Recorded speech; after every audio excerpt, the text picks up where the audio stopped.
essa peça aqui, Neuza. Que coisa, hein? Que coisa boa, né, Edgar? Não sei, viu? Ó, pra mim o plástico nunca foi um material nobre, resistente. Pra mim sempre me pareceu uma coisa barata. Mas será que dá pra fazer peças com esse material pro nosso kart? Será que elas resistem ao impacto de uma corrida de kart? Edgar, escuta uma coisa. Você já estudou bem o plástico? Quer dizer, você sabe, assim, como é que se produz, como é que se beneficia? Como é que é, na real, um produto de plástico? Bom, pra falar a verdade não, mas nem sei como é que ele foi inventado. Mas eu gostaria de saber, viu? Ah, pra saber é só estudar, né? Assim a gente pode saber de onde ele veio e pra onde ele vai. De onde ele veio, pra onde ele vai? Essa pergunta parece um pouco filosófica, né? Mas é uma boa deixa pra gente mergulhar na história da invenção do plástico. O plástico foi inventado no século passado por um motivo aparentemente bem pouco pretensioso: encontrar um substituto para o marfim na fabricação das bolas de bilhar. John Wesley Hyatt foi o autor dessa proeza. Ele descobriu que quando a nitrocelulose caía no chão, ela se aglutinava como se fosse uma cola. Aí ele acrescentou cânfora a esse material e viu que com determinadas condições de temperatura e pressão, ele podia obter um material moldável, que ele chamou de celuloide. Hoje, a gente conhece o celuloide, que é esse material aqui, usado nos filmes para tirar fotografia. O negativo é o celuloide. Mas o celuloide de John Hyatt ainda não era tão bom quanto esse daqui. O celuloide de Hyatt ainda era primitivo e dava 1000 problemas. Por isso, um físico e químico belga chamado Leo Hendrik Baekeland trabalhou na produção de um plástico melhor, feito pela síntese de substâncias simples, o fenol e o formaldeído. O Baekeland arrumou um nome tão complicado quanto o dele para o novo plástico.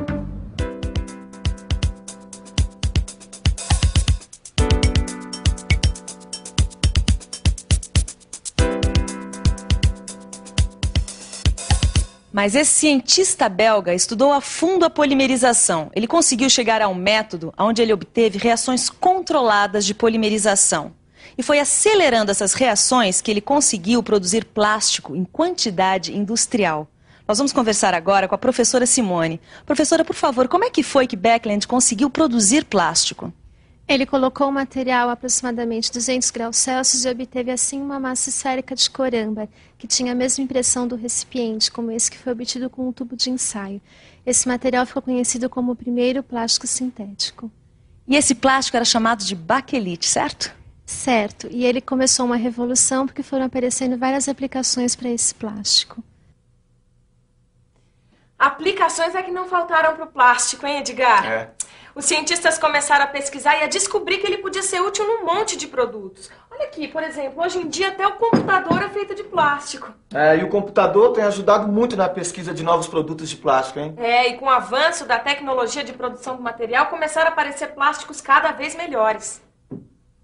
E a cada dia que passa, aparecem novos produtos de plástico, usados em embalagens, brinquedos, aparelhos eletrônicos, automóveis e até na construção civil. Pois é. O que a indústria não faz com o plástico, não é mesmo? Mas agora me responde uma pergunta. Você entendeu mesmo, direitinho, o que é o plástico? Que você ouviu termos como formaldeído, polimerização. Mas que diabos é isso? Bom, pela definição do dicionário, plástico é todo material que tem a propriedade de adquirir e conservar uma forma pela ação de uma força exterior. Bom, por essa definição aqui, argila misturada com água é plástico e aço aquecido também é plástico. Não é bem assim, né? Por isso vamos definir direitinho o que é plástico. A gente pode dizer que plástico é tudo aquilo que faz parte de um grupo de materiais sintéticos que, quando aquecidos, se tornam plásticos. Ou seja, eles amolecem sem ficarem líquidos. Deu para entender?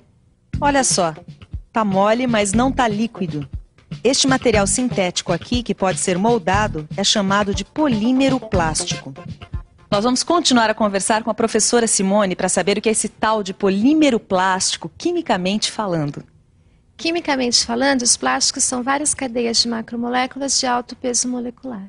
Macromoléculas? Você está por dentro desse assunto? Macromoléculas são moléculas com grande número de átomos, que têm grande peso molecular. Só para você ter uma ideia, pense no seguinte: o peso molecular da água é de 18 unidades de massa atômica, enquanto o peso molecular de um polímero chega a 30.000 unidades de massa atômica. Professora, quer dizer então que essas macromoléculas de alto peso molecular é que são os polímeros? Certo, mas os polímeros são formados a partir de compostos químicos simples, os monômeros. Repetindo um monômero em longas cadeias, a gente obtém o grande peso molecular. Vamos ver como isso acontece. Tá aí, a repetição de um monômero em cadeia. Os principais elementos químicos que entram na composição, tanto do monômero como do polímero, são o carbono e o hidrogênio. Interessante. O monômero é a origem do polímero, quer dizer, do plástico. E você sabe me dar alguns exemplos de monômeros? Eu sei sim, tá tudo aqui, ó. O fenol, o cloreto de vinila, o etileno, o propeno, todos eles são monômeros. Tá. Quer dizer que aquecendo esses compostos acontece a polimerização e... Catapimba. E aí pinta o plástico. Interessante a origem do plástico, não é? Mas olha, eu fiquei com uma curiosidade. Qual é a matéria-prima usada na fabricação do plástico? Bom, algum elemento a gente tem que tirar da natureza, porque nada vem do nada, não é? Nós continuamos neste laboratório para saber ainda o seguinte: quais são as matérias-primas básicas que são fabricados os plásticos? As principais matérias-primas se dividem entre as de origem natural e as de origem sintética. As de origem natural são a celulose, a caseína, o óleo de rícino, a amônia e a ureia. E as de origem sintética são o benzeno, o propileno, o etileno e o acetileno.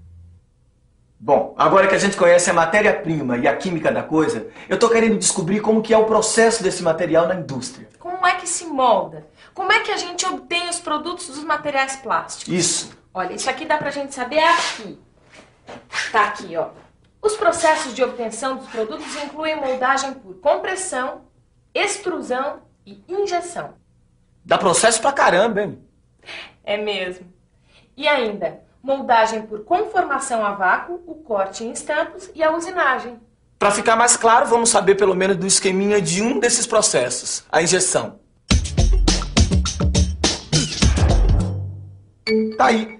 A matéria-prima entra pelo funil, passa pelo cilindro de aquecimento, nele é amolecida e injetada para a cavidade do molde. A peça, após esfriada, é extraída do molde. Sabe, Edgar, eu tô com uma dúvida. Será que todo plástico é igual? Bom, Nilson, os plásticos formam uma grande família, ou melhor, duas grandes famílias.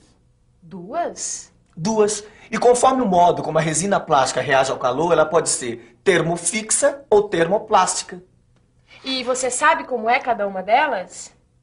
Sei, eu estudei. Os termofixos se tornam plásticos pelo calor. Ou seja, eles sofrem uma transformação química com o calor. Endurecem e ficam para sempre na forma que foram moldados. Não mudam nunca mais? Isso quer dizer, eles nunca mais podem ser derretidos? Não, não podem. Por isso o nome, termofixo. O silicone é assim, não é? Termofixo é como um ovo. Depois de cozido, nunca mais fica mole de novo. Silicone é esse exemplo. Agora, o termoplástico é diferente, porque ele se torna plástico com a ação do calor. Se solidifica no resfriamento. Mantém as formas moldadas. E pode ser reaquecido e moldado uma outra vez, porque ele fica mole de novo. Daí o nome, termoplástico. Ah, como o PVC, não é? Isso mesmo, Neuzinha. Pegou tudo, hein?